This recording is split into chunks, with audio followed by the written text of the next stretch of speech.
তাদের সামনে তো নাক গান করা যায় না, তারা তো কিছু বুঝবে না মা। গুরুদেব তো কৃষ্ণ চিন্তন করা শেখান না। তাই আমার মায়েদের যাদের গুরু দীক্ষা হয়নি, সদ্গুরুর কাছে গিয়ে আপনারা দীক্ষা নেবেন, কৃষ্ণ চিন্তন করবেন। এই দুর্লভ জীবন আমাদের কৃষ্ণ চিন্তন করার জন্য, কৃষ্ণ সেবা করার জন্য মা সকলে মিলে করবেন। চাপাল চলে এসেছে আমাদের শ্রীধাম নবদ্বীপে। বলো শ্রীধাম নবদ্বীপ কি, রামেশ্বর ধাম কি, মায়াপুর ধাম কি, কেদারনাথ ধাম কি, মদন মোহন কি, গিরি গোবর্ধন কি, রাধা মাধব কি। আর নবদ্বীপ ধামে এসে দেখছেন, নবদ্বীপ ধামে এসে দেখছেন যে আগের মতো আর নবদ্বীপে গাছের পাতাগুলি আর সবুজ হয়ে ফোটে না। পাখিরা কোলাহল করে না, কোথায় শিশুরা আগের মতো করে আওয়াজ করে না, কোথায় যেন একটা নাই নাই আর নাই।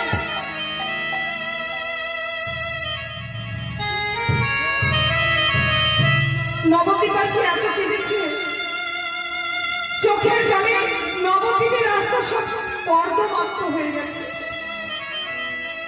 এত নবদ্বীপবাসী কেঁদেছে যে নবদ্বীপের মাটি সব কাদা। একজন 5 বছরের শিশু সারা অঙ্গে কাদা মেখে আসছেন সুরধনী গঙ্গার জলে স্নান করার জন্য। এই ছেলে এদিকে আয়, এদিকে আয়। বলি কি হয়েছে রে নবদ্বীপে? আগে তো আর এত আওয়াজ নেই কেন? সবাই যেন কেমন একটা শান্ত হয়ে আছে। ও মা, তুমি কি কিছু জানো না? আমাদের গৌর সুন্দর চলে গেছে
কেশব পণ্ডিতের কাছে দীক্ষা নিয়ে শ্রী চৈতন্য মহাপ্রভু নাম ধারণ করে মালদাহের রাজগিরি হয়ে চলেছে ফুলের পাটে নীলাচলের পথে।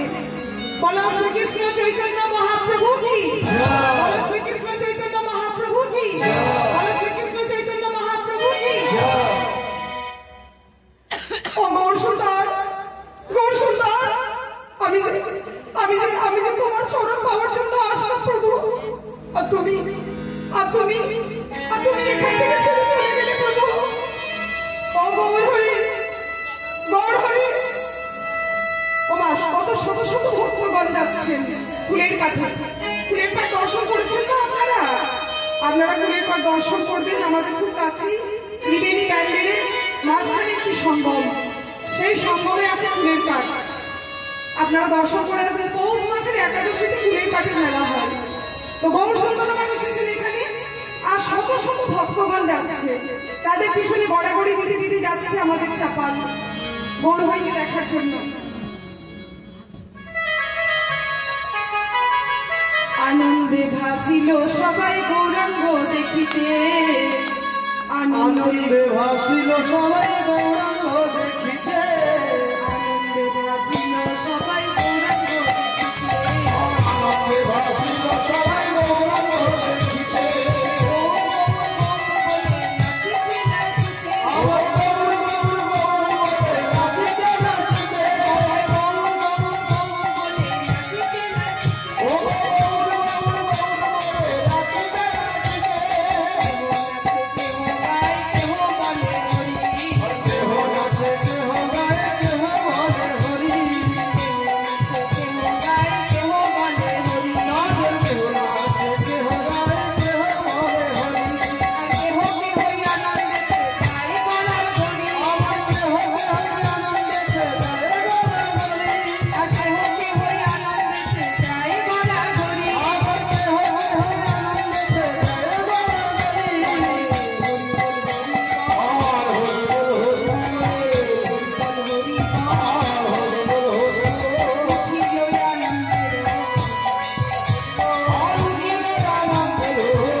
সম্মুখে কতই কটু কথা বলেছি প্রভু।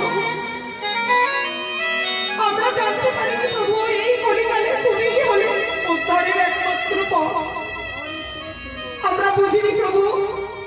প্রভু ক্ষমা করে দাও, ক্ষমা করে দাও প্রভু। এই তর্কালঙ্কার তর্ক ছেড়ে মনে ওঠো, আমার সঙ্গে তোমরা বলো হরি বল বলে আমার সঙ্গে নৃত্য করো। দেখো দেখো তোমরা সকল পাপের থেকে মুক্তি পেয়ে যাবে। হরি বল হরি বল হরি বল হরি বল হরি বল হরি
আমাকে ক্ষমা করো প্রভু। প্রভু আমাকে ক্ষমা করো। গৌরহরি আমার বলছেন ও শ্রীবাস, শ্রীবাস এই দেখো কে এসে আমার পায়ে পড়েছে। দেখো দেখো আমি ক্ষমা করার কেউ নই গো। ওই যে শ্রীবাস যদি তোমাকে ক্ষমা করে তবেই তুমি এই রোগের থেকে মুক্তি পাবে। ও প্রভু, প্রভু আমি তো অনেকদিন আগেই বলেছি যে যেই অপরাধ করেছে সেজন্য গৌর চরণ পায়। আমি তো তোমার চরণ লাভ করিয়ে দিয়েছি প্রভু। তুমি এখন কেন আমাকে বলছো? চাপাল গিয়ে শ্রীবাসের পায়ে পড়েছে প্রভু, আমাকে ক্ষমা করে দাও প্রভু গো, আমাকে ক্ষমা করে দাও। শ্রীবাস বলছে ওঠো ওঠো গোপাল ওঠো। আমার শ্রীমান মহাপ্রভু বলছেন ও গোপাল তুমি গঙ্গা স্নান করে তুলসীর মালা পড়ো, তিলক ধারণ করো, তিলক ধারণ করে তুমি কৃষ্ণ নাম করো। আমার সঙ্গে বলো তুমি গঙ্গা স্নান করো। চাপাল গঙ্গা স্নান করে এসে শ্রীবাসের কণ্ঠের মালাটা তুলসীর মালাটা খুলে দিয়েছেন চাপালের গলায়। চাপাল মুন্ডন মস্তক মুন্ডন করেছেন, শিখা রেখেছেন, তিলক ধারণ করেছেন, পরে হরিনাম গাইছেন। শ্রীমান মহাপ্রভু বলছেন চলো আমার সঙ্গে তুমি গাও। আজকে পর থেকে তুমি আর কোনোদিন কোন রকম অপরাধ করবে না। আর এই পশ্চিমবঙ্গের গ্রামে গঞ্জে ঘুরে ঘুরে তুমি হরিনাম কৃষ্ণ নাম প্রচার করবে। হরে কৃষ্ণ কৃষ্ণ কৃষ্ণ কৃষ্ণ হরে হরে হরে রাম রাম হরে হরে হরে কৃষ্ণ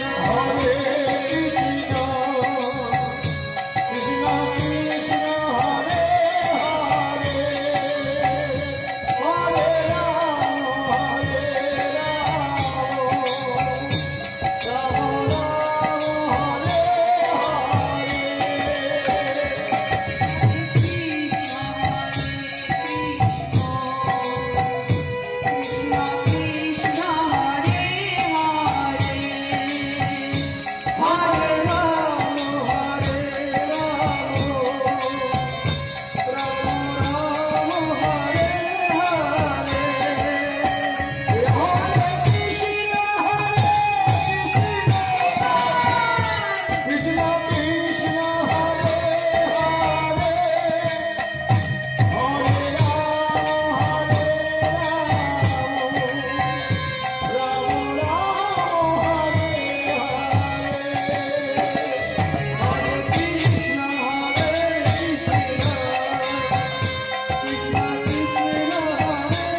তোমার ভগবানের মিলন হইল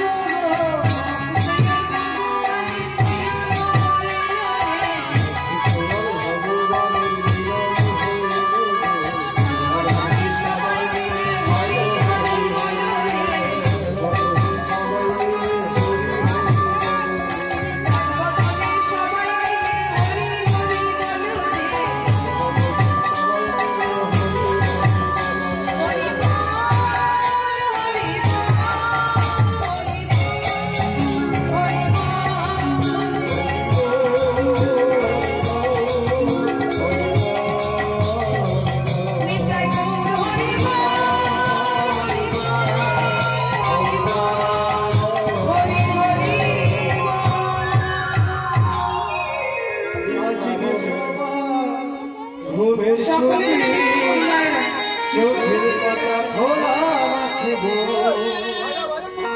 আপনাদের জন্য দুটি বাহু তুলে মায়ের ঘুম ছেড়ে যাবে ঘুম ছেড়ে যাবে আজকে সবাই ঘুমের